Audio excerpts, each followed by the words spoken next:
আপনারা যারা বয়সে কেন সম্পৃক্ত আছেন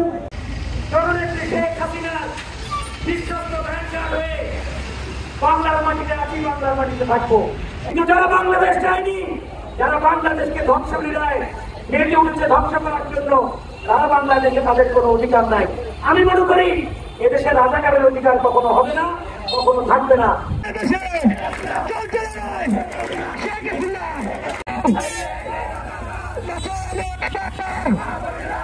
নেতৃত্বে আর এই মানচিত্র রক্ষা করবে আমাদের মাননীয় প্রধানমন্ত্রী, সফল রাষ্ট্রনায়ক জননেত্রী শেখ হাসিনা। ঠিক পেছে রাজপথে আছি, রাজপথে থাকবো। বাংলাদেশ আওয়ামী যুবলীগের সম্মানিত চেয়ারম্যানের নয় সাবধান করে দিচ্ছি, এখন আমরা প্রতিরোধের জন্য প্রস্তুত। সুতরাং সবাই রাজপথে থাকবেন। জয় বাংলা, জয় বঙ্গবন্ধু।